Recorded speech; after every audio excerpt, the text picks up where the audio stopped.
If your business feels scattered or harder than you think it probably should be, the problem is probably not about motivation. Many solopreneurs think they need to work harder or be more disciplined or hustle more. In reality, it's almost always a structure problem. So when your business starts running you instead of the other way around, the fix is most likely routines. And in this video, I'm going to walk you through 5 essential routines that every solopreneur needs. I'm Kathleen Lawson, and as a business strategist, I help female service-based solopreneurs take control of their time and business by putting the strategy, structure, and routines in place to build momentum and grow. So here's the thing: structure creates freedom. And very often, business owners get rid of the structure, especially if they're new, especially when they're creative entrepreneurs, because they're resistant to the structure because they feel like the freedom should be that no structure should equal freedom. They are now running their own business. They can do whatever they want, whenever they want. And so the initial thought is that I can be free to do whatever I want, no structure. But what ends up happening is they end up working all the time. They end up doing a lot of things manually. They end up overwhelmed because of decision fatigue. The lack of structure is not the answer. You need to put the structure in place because that's what's going to provide freedom. And it's going to be about putting these routines in place. So that's a big part of it. So first of all, routines reduce decision fatigue because you, instead of every moment of the day deciding, I'm going to do this or I'm going to do that, we are setting that routine up ahead of time. We're thinking about it strategically and intentionally, and we're setting up those actions so that all we have to do is execute later. So a lot of decision fatigue is gone. Also, we are working intentionally. We're not being reactive, so we can be a lot more strategic about what we're doing. And this also allows us to be much more consistent. And consistency is what's going to lead to success. Also, routines allow you to make progress even when your energy is low, because again, you're not having to make all these decisions. You just are executing. So even when energy is low, you can execute on your routines. And again, because you're being strategic, you've thought about this ahead of time, you are focused on what actually moves your business forward, because in the moment, you're probably going to do the easiest thing instead of the right thing that you need to be working on right then and there. So that's why routines work. And I have watched this over and over and over with clients that I've worked with. I've helped them put all their routines in place. And the business owners who are calm and confident, they're not doing more. They're doing things consistently because they've set up these routines. So there are 5 core routines that show up in every sustainable solopreneur business. And don't panic or get overwhelmed. We don't need to put all 5 into place today. We'll walk through them, and then we'll talk at the end about which one you start with. So, because even one routine can dramatically change how your business feels. So we've got planning, business development, client onboarding, content management, and financial management. So let's walk through each of these. So planning is the foundation of your business, and the rest of it sits on top of that. And I have a couple pieces to the planning routine. One is the quarterly planning. And I like quarterly planning as a cadence because I find that annual planning can be difficult for a small business owner for a couple of reasons. One, it's a really long time frame, so it's not practical. If you were to start planning right now, think about 10, 11 months out. I mean, can you really predict what's going to be happening in your world, your clients' world, the world in general? That's a really long time frame. And it's hard to create any urgency when you've got that much runway.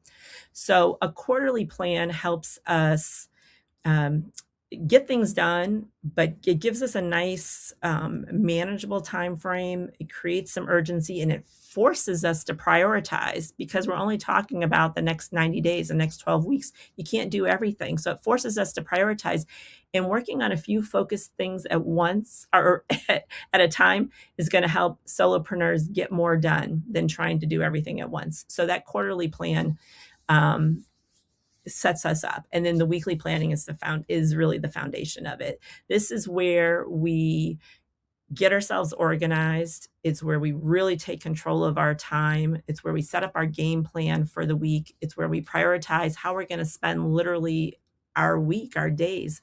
And that 1 hour a week changes everything.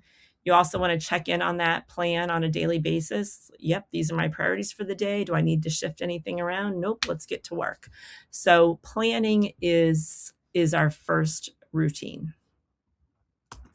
Second is business development. And this is probably the most neglected routine, because business owners focus on client work, client work, client work, client work. And it isn't until a client leaves or a project is done that very often then we look and like, oh, there's nobody waiting. So very often business development doesn't happen until the pipeline is empty. And then it's like this flurry of activity. But when you are inconsistent with your business development, then what happens? Revenue goes up and down like this. It's stressful. It's unpredictable. It's hard to manage. So what we want is nice, even income, steady income, and a consistent business development routine is what gets us there. Now, what you do during that routine is going to depend on your business. I have a lot of consultants, coaches, service providers here.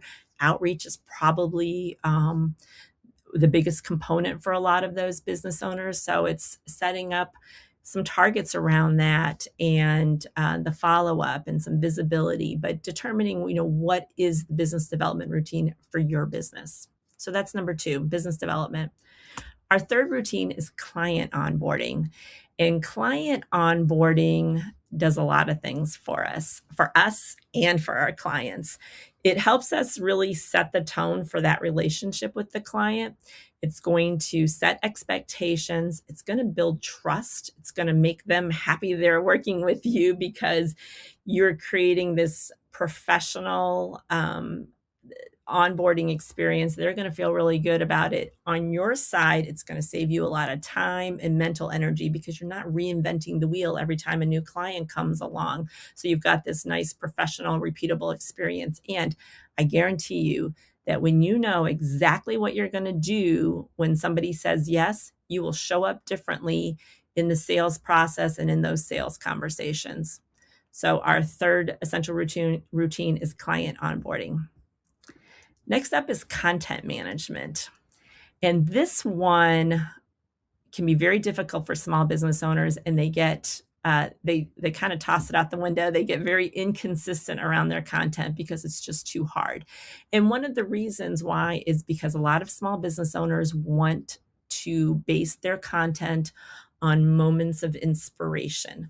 So they want to wait and write or record when they are having this idea, like, oh, I'm having the idea, I'm inspired in the moment, I want to do it right now.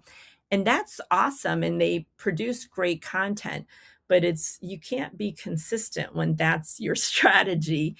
So what I always tell people is you can do that, but that needs to be layered on top of a base of content. So you want to have a nice simple plan, a simple framework, consistent content that you put out there. And then you can, when you're having those moments of inspiration, grab the camera, grab your pen, do the writing, do the video, and kind of layer that on top. But consistency is going to beat inspiration every day of the week, and it's going to make it so much more manageable. You won't be as overwhelmed. One of the great strategies here is to batch it. So instead of trying to do it on a daily basis, when in that case, you're just trying to get it done. It's hard to be strategic when you're doing that, like just kind of off the cuff on a daily basis. But if you were to sit and batch your content for a month, now you can get really intentional and strategic and have themes and really think about how your content fits into everything else you're doing. And you get it done, and then you don't have to think about it for another month. If you pay attention to my content, you'll see me wearing the same the same sweater 4 weeks in a row because I do my content a month at a time. And that makes all the difference. That's actually, you schedule the time, you do it. Again, you're much more strategic, intentional, and then it's done and you don't have to think about it for a couple weeks. So our fourth essential routine is content management. And finally, fifth is our financial management. Money clarity creates confidence. I find that when my clients take control of their money and their finances, this does more for them feeling like a grown-up business owner and really growing their confidence than anything else. And we all know that avoidance creates stress, and that's what can happen with the financial piece. So you figure out your routine around finances. Maybe you're checking on open invoices, maybe you're paying some invoices. If you do your own bookkeeping, then this is the time where you update that, do your reconciliation. If you've got somebody that handles that for you, figure out when you're going to check in with them. But regular check-ins around the finances and having a handle on your numbers is going to build control and peace of mind. So where do we start? Don't try and do this all at once. That'll just make it all overwhelming. So think about starting with the routine that feels the hardest or maybe the messiest for you in your business. I do have a download. It's called 5 Essential Routines that every solopreneur needs, and it starts with the self-assessment. So that might be the perfect tool to help you figure out where you want to start. So the link to download that is down below. Do that. And just remember that structure is a good thing. It's not going to box you in. It's actually going to free you up. If you like this content, be sure to like and subscribe so you don't miss any of our videos. Thanks.